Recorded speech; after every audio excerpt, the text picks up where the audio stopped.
Welcome to our Coaches Conversations.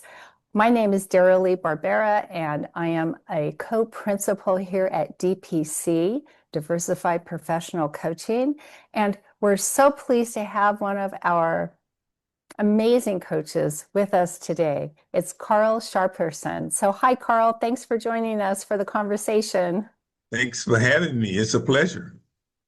Well, it's going to be our pleasure to hear what wonderful words of wisdom you share with us from a coaching perspective and certainly from a leadership perspective, because your background is absolutely amazing. The depth of leadership experience that you have, your military service, your educational background, and certainly the contributions that you make in the nonprofit arena and in your community. You bring so much to the table for us. So excited about this conversation.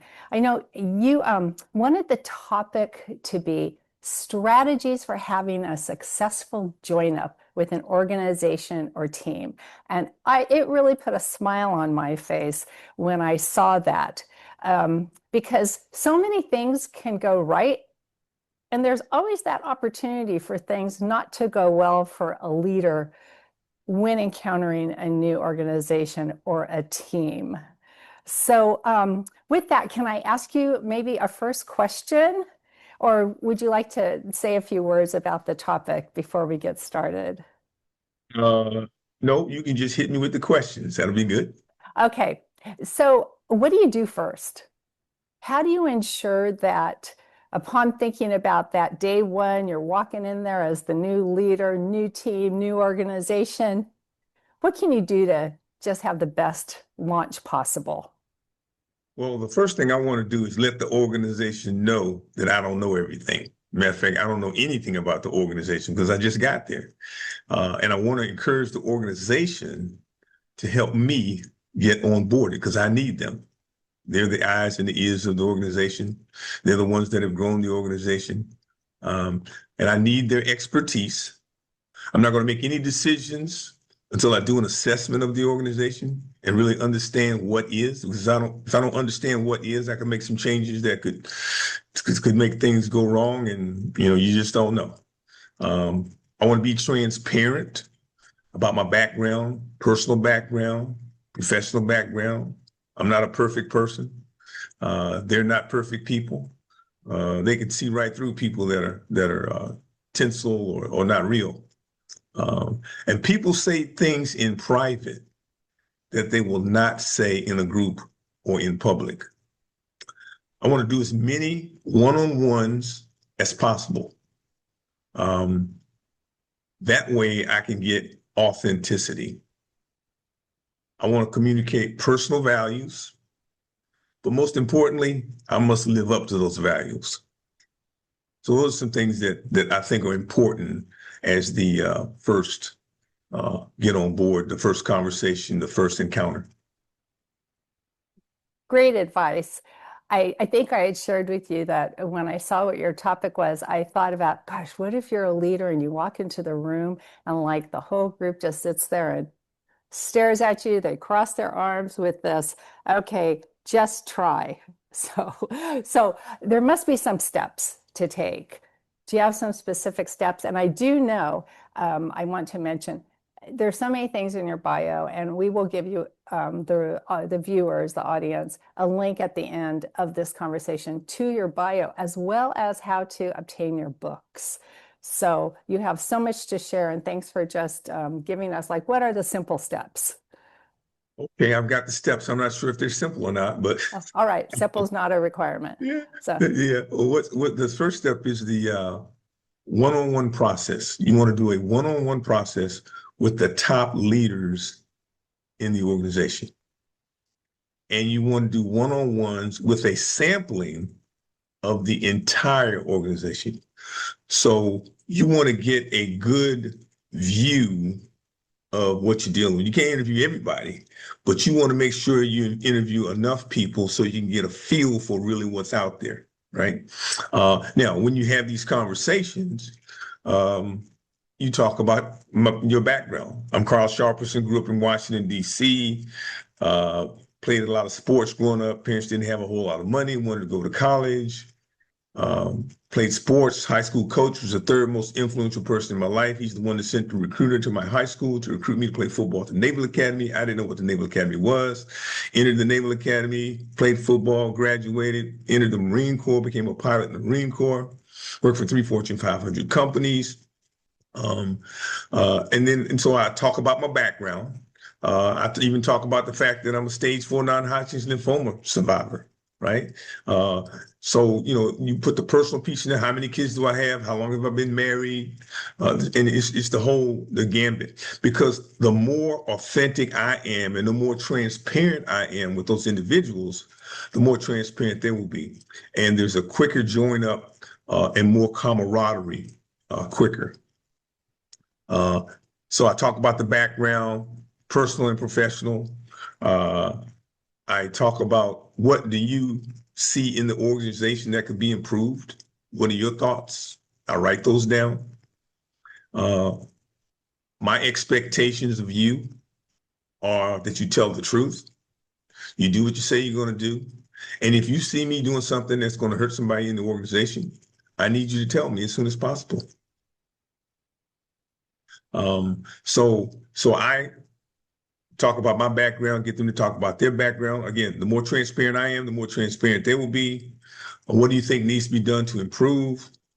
Tell me, what other ideas that you have, and get that. And I'm capturing those things. And how can I help you, professionally and or personally? Let's say they tell me that they have a special needs child that they've been having difficulty with. If I can do something to help them with that, I mean, I've got a friend forever.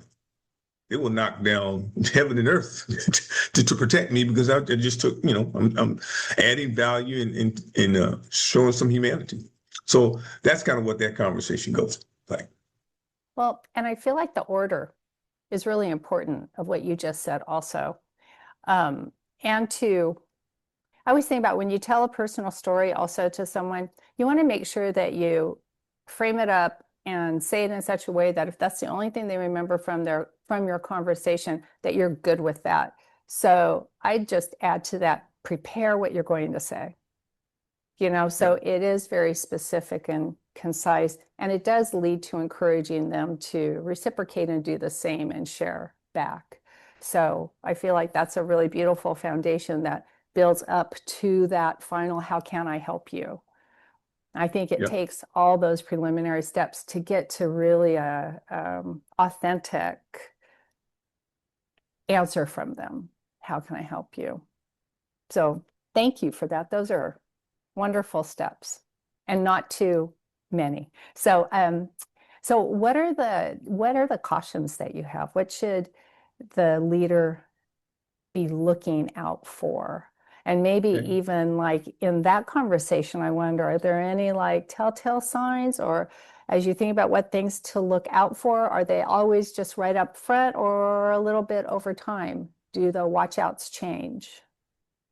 I think it's a combination. One watch out is you don't want to make decisions before you understand what is, because I use the 80-20 rule a lot. 80% of the people in the world, in the country, or whatever, do not understand what good leadership is.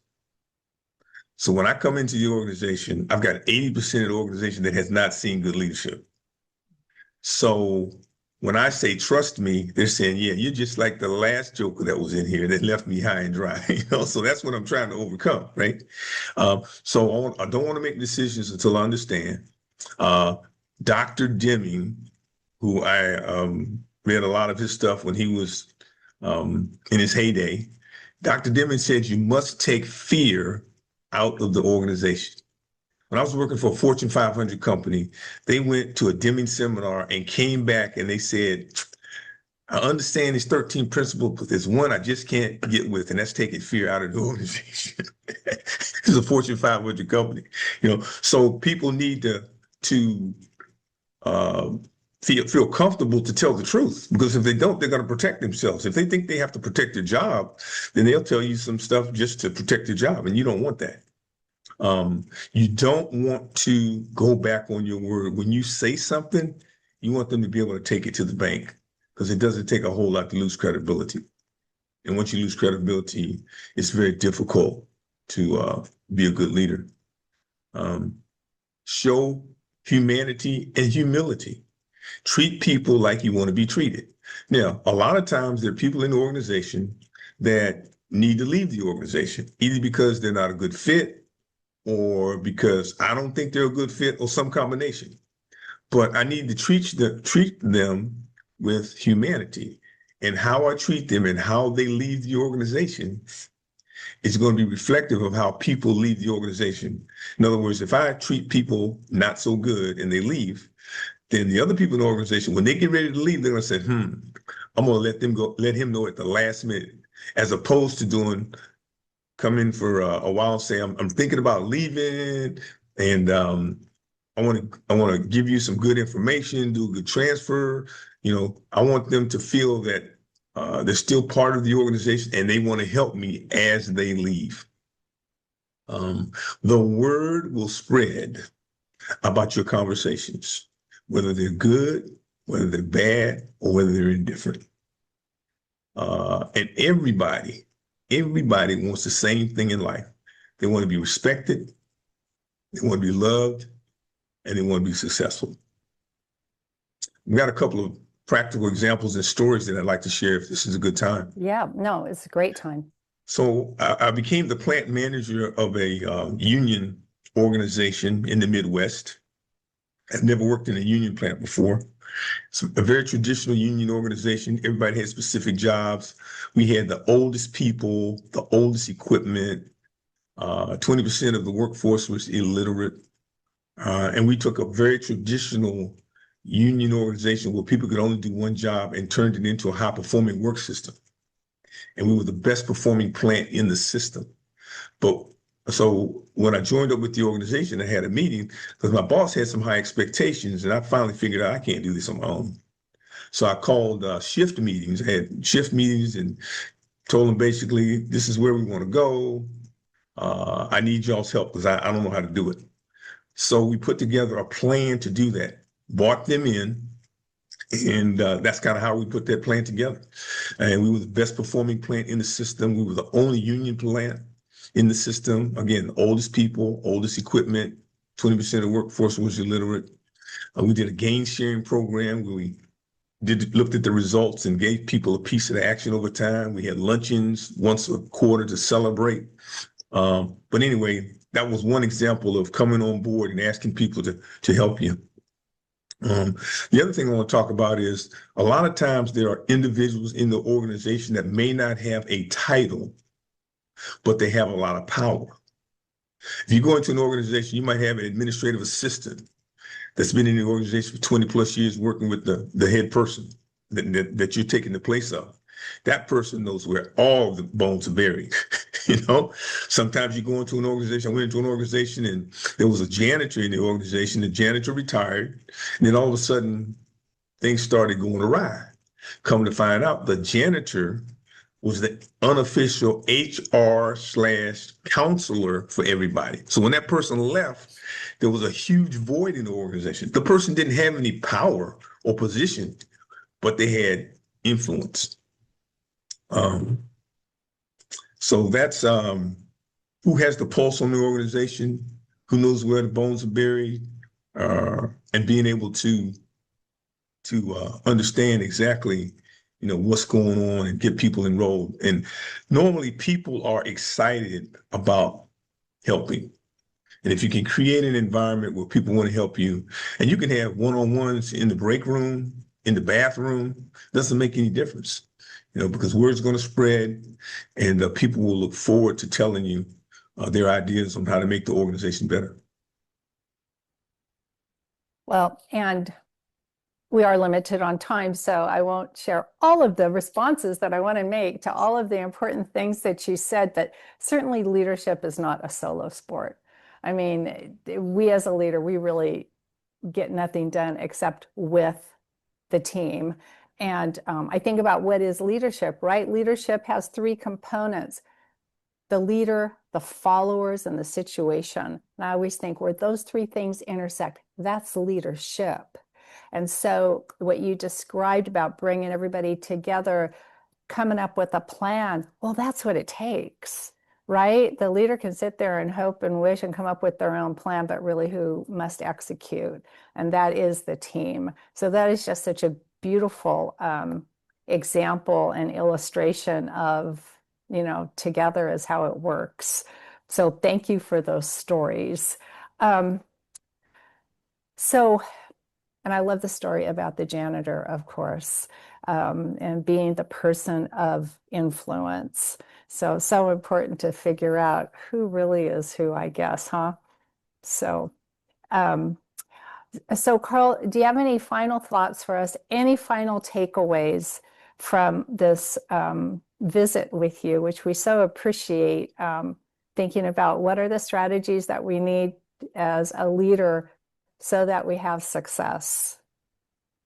Yeah, one of the things that I think is very, very important, which is not very comfortable for a lot of people, is to share some things maybe that you didn't do well in life, or some struggles and trials and tribulations that you had. I was with a team just yesterday, and I was sharing my story about my being a stage 4 non-Hodgkin cancer survivor and having a brain tumor removed. And it was 6 people, right? And there was a person on there that was a breast cancer survivor, one that almost didn't make it through birth, another one who got shot and almost died of blood. What was the other person's story? And yeah, anyway, so my point is, and I said, so those were 6 people that had very, very traumatic stories, right? So when you think about an organization, everybody has a story.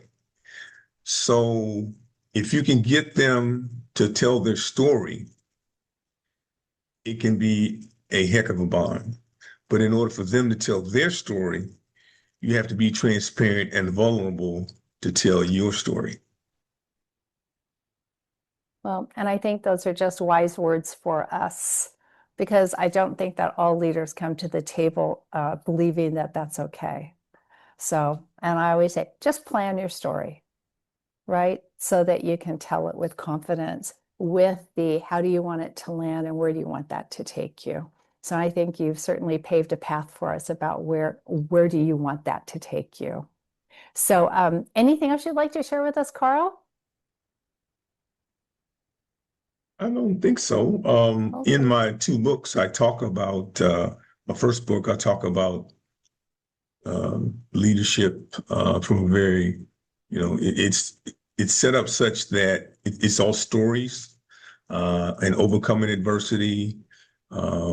And after each chapter, it asks questions. What did you learn? What can you do differently?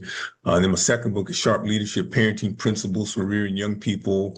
Kind of does the same thing. How do you rear healthy, happy, productive young people? How do you make sure when they're 18 years old, they can be healthy, happy, productive young people? They need to be able to develop healthy relationships, manage their money, make good decisions, be able to learn. And it's kind of the same thing after each chapter to ask you those questions. So they're very good self-help books and tools that can be used in a lot of different ways. And thank you for sharing about your books, because it seems to me that I'm just going to take us back to, like, at the beginning, you told us about what are the steps. I feel like those are certainly steps for leadership and creating that connection with the team and the organization. But those seem to me to be the steps for creating any sort of a connection or a bond with someone, that you'd actually, from being a parent to meeting someone new, taking someone through those 5 steps pretty much in the order that you presented them. I think it's transferable, I guess, is where I'm going with that. So thank you again. And for our viewers, at the very end, we'll have a slide where you can click on that link or note that link and be able to reach out and connect with Carl. Just a wonderful coach and brings so much to the table. So thank you, Carl, for sharing with us today. We really, really appreciate it. Thank you for having me.